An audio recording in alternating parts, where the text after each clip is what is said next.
अगर आरएसएस के द्वारा सरकार नहीं चलाया जा रहा है तो मोहन भागवत जी को एसपीजी की सुरक्षा क्यों दी जा रही है? अगर आरएसएस द्वारा सरकार नहीं चलाया जा रहा तो मोहन भागवत को एसपीजी की सुरक्षा किस बात की दी जा रही है? वो भी आम जनता है भाई, वो भी आम इंसान है।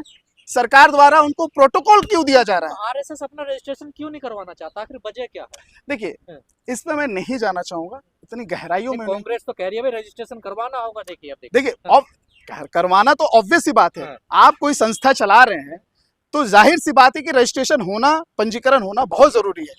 अब ये रजिस्ट्रेशन नहीं करा रहे, क्या करा रहे हैं इसमें तो उतनी मोहन भागवत कह रहे हैं ये व्यक्तियों का समूह है। अरे काहे की व्यक्तियों का समूह है? सुबह लेकर अगर नहीं, किस व्यक्ति का समूह है? किसी प्यार का संदेश देते हैं? अगर मान के चलो 14 फरवरी को अगर वैलेंटाइन डे होता है तो बजरंग दल द्वारा, आरएसएस द्वारा व्यक्तियों को पीटा जाता है, लिंचिंग होता है, तो ये तो ऑब्वियस सी बात है। आप कम से कम इस संस्था को प्यार की, मोहब्बत की भाषा तो सिखाएं। तो ये संस्था सिर्फ अपनी हिंदू मुस्लिम एकताई को लेकर एक रंगमंच दे रहा और देश को भ्रमण कर रहा, देश को बांटने की कोशिश की जा रही है।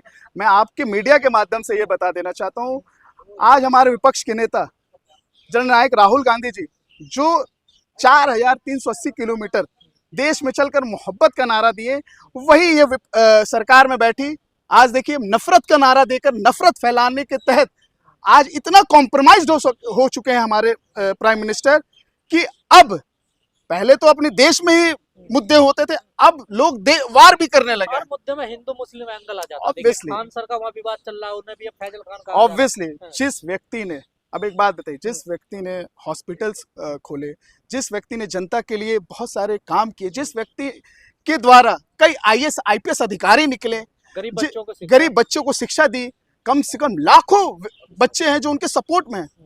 मतलब अब सत्ता में बैठी सरकार नफरत का एंगल लेकर अगर उन्हें बदनाम करना चाहती है तो दुर्भाग्यपूर्ण इस देश का हो चुका है। सानू जी, आप हर चीज में आप नफरत की बात करें। आरएसएस तो शांति का पैगाम देते हैं। किस शांति का पैगाम है? मैं बता, मुझे आप एक कोई सिनेरियो बता दो जिससे उनका शांति का पैगाम है। मैं आप मीडिया के माध्यम से ये पूछना चाहता हूं कि एक ऐसा सिनेरियो बताएं कि आरएसएस कोई शांति का पैगाम देती है। मुझे एक सिनेरियो आप ही बता दे। चलिए, मोदी जी कहते हैं देश का सबसे नहीं, मैं आपसे ही पूछना चाहता हूं, एक सिनेरियो बताएं। आप मीडिया वाले ही बता दें एक सिनेरियो जो आरएसएस शांति का पैगाम देती है। आपने सवाल, नहीं, इन्होंने सवाल किया आरएसएस शांति का पैगाम देती है, आप क्या चाहते हैं? नफरत फैलाते हैं देश में। अरे आरएसएस कर क्या रही है? उनकी शाखा कर क्या रही है? यही कार्य है उनका। बीजेपी इसी से यूटिलाइजेशन करती है। आरएसएस द्वारा बीजेपी के मंत्री सेट होते हैं, आरएसएस द्वारा बीजेपी में टिकट बांटी जाती है, आरएसएस द्वारा बीजेपी में कई सारे फॉर्मुलेशन होते हैं। आप मुझे एक सिनेरियो बताएं। बार बार आप लोग जो है कभी बैन की बात, कभी कुछ, कभी बिल्कुल नफरत की कोई भी संस्था होगी उसे बैन किया जाना चाहिए। तो आरएसएस बैन होना चाहिए, बिल्कुल होनी चाहिए। नफरत की कोई भी संस्था है उसे बैन किया जाए। जो देश में नफरत की राजनीति करेगा, जो देश में हिंदू मुस्लिम सिख ईसाई किस बांटने की बात करेगा, उसे बैन करने की बात हम करेंगे। नहीं, कभी आपको एसपीजी सुरक्षा से आपको दिक्कत है? मोहन भागवत जी को बिल्कुल। मोहन भागवत कौन है? कोई इलेक्टेड पर्सन है?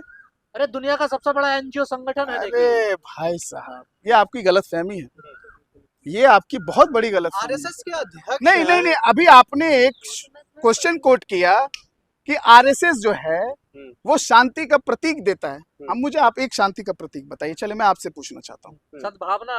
किस कौन सी सद्भावना? सबका डीएनए एक बताते हैं। ये बहुत बड़ी, ये आप मजाक कर रहे हैं और आप ही के द्वारा मजाकिया उनको टिप्पणी दी जा रही है। कोई सद्भावना नहीं है। आज देश की हालात बहुत गंभीरता से बताई जा रही है। आज देश में हमारे देश के 3 व्यक्तियों को मारा गया है। ये एक मर्डर है, यह अमेरिका द्वारा एक मर्डर है, डोनाल्ड ट्रंप द्वारा एक मर्डर किया गया है। मैं आपके माध्यम से भाजपा सरकार से ये पूछना चाहता हूं कि क्या आप एक्शन लेंगे इस पे? क्या आप उनको मुंहतोड़ जवाब देंगे? आप तो चल, जब अगर यही चीज आस पड़ोस के किसी कमजोर देश के द्वारा होती तो आज तो पूरा टीवी चैनल, पूरा आज तक, एबीपी, जी न्यूज सब गाए रहते। आज अमेरिका के द्वारा क्यों नहीं पूछ रहे आपके जी न्यूज, आप बहुत सारे मीडिया चैनल से कोई क्वेश्चंस नहीं है, कोई सवाल नहीं है कि आप मीडिया के माध्यम से मैं ये बता दूं कि पीएम कॉम्प्रोमाइज है। डोनाल्ड ट्रंप इतनी बार उनको धमकियां देते हैं, उनको ये कहते हैं कि नरेंद्र मोदी का पूरा पॉलिटिकल करियर मैं ख़त्म कर सकता हूँ, तो उस पर टिप्पणियाँ नहीं होती। चलिए ठीक है, मान लिया उनके पर्सनल मुद्दे होंगे उनसे, क्योंकि एब्स्टीन फाइल को लेकर उनके पर्सनल मुद्दे हो सकते हैं, लेकिन आज हमारे देश के शिप पे और हमारे देश के लोगों की हत्या होती है, और वो हत्या अमेरिका सैनिकों द्वारा होती है। लेकिन इस पे ना तो हमारे विदेश मंत्री जयशंकर बोलते हैं, ना ही प्रधानमंत्री हमारे जो यशस्वी 56 इंच का सीना, वो 56 इंच का सीना है कहाँ? आज पूरा देश पूछ रहा है वो 56 इंच का सीना है कहाँ? ना ही अमित शाह जो आपको होम मिनिस्टर हैं, गृह मंत्री, उनका एक टिप्पणी नहीं आता है, और संसद में ऐसे भौकाली में बोलते हैं जैसे लगता है कि अपने विपक्ष को दबाने के तौर पे ये लोग हर एक अपनी कला उत्साहित कर देते हैं। लेकिन आज ये भी आलम है कि अमेरिका का विदेश मंत्री वो जयशंकर जी को धमका रहा, तो ये तो बहुत ही दुर्भाग्यपूर्ण है। आप मनमोहन सिंह जी की सरकार देख लीजिए, पर देश तो मजबूत हाथों में बताया जाता है ना। अब आप एक बात बताइए, हमारे घर का व्यक्ति मर रहा किसी दूसरे देश के वार के द्वारा, तो किस मजबूती की आप बात कर रहे हैं? कौन सी मजबूती? मैं आपसे पूछना चाहता हूं, कौन सी मजबूती है? दुनिया में डंका बज रहा है। अरे भैया, अगर डंका बजता तो आज अगर टिप्पणियां तो निकलती, उनके एम्बेसी के बाहर आप जाके खुद प्रदर्शन तो करने देते हैं। जैसे ये हमला हुआ वैसे एम्बेसी के बाहर आप प्रोटेक्शन लगा देते हैं। किस बात का प्रोटेक्शन भाई? किस बात का प्रोटेक्शन? आज पूरा देश पूछना चाहता है प्रधानमंत्री नरेंद्र मोदी जी से कि आज आपका 56 इंच का सीना कहाँ है? डोनाल्ड ट्रंप से क्यों नहीं सवालिया आप निशाना दे रहे हैं? डोनाल्ड ट्रंप से, आप पूरे अमेरिका से आप पूछ क्यों नहीं रहे कि हमारे देश पे आप इतनी बड़ी हमला करवा रहे हैं? उसके बाद भी ना उधर से टिप्पणी आ रही है, ना इधर से टिप्पणी आ रही है। डोनाल्ड ट्रंप जो कहता है वर्तमान लेता है, कभी टैरिफ बढ़ा देते हैं, कभी रूस से मैं यही तो बता रहा हूँ। डोनाल्ड ट्रंप इसलिए ये कर रहा क्योंकि हमारा पीएम कॉम्प्रोमाइज्ड है। पिछले महीनों में जब एआई सबमिट हो रहा था, तो भारतीय युवा कांग्रेस के 11 सदस्य जब जाकर डेमोक्रेसी के तहत पीएम कॉम्प्रोमाइज सिर्फ टी शर्ट पर लिखाकर बैठ जाते हैं, तो उनके आप भारत सरकार द्वारा जो गलत तरीके से इन्वेस्टिगेशन होता है, भारतीय युवा कांग्रेस के कार्यालय के बाहर कमिश्नर तक खड़ा कर दी जाती है। आज मैं वही नरेंद्र मोदी जी से पूछना चाहता हूं कि आप जैसे हमारे राष्ट्रहित उदय भानु जी को गिरफ्तार किए थे, कई दिनों तक जेल में रखे थे, क्या आप यहाँ के एम्बेसी पे ताला लगा सकते हैं? क्योंकि देश के 3 व्यक्ति की जान गई है।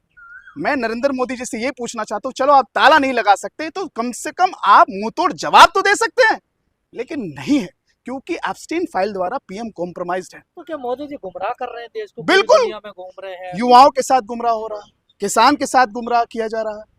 देश की युवा पीढ़ी जो है, जो देश की बैकबोन कहलाती है, रीढ़ की हड्डी कहलाती है, उनके साथ गुमराह, उनके साथ खिलवाड़ हो रहा है।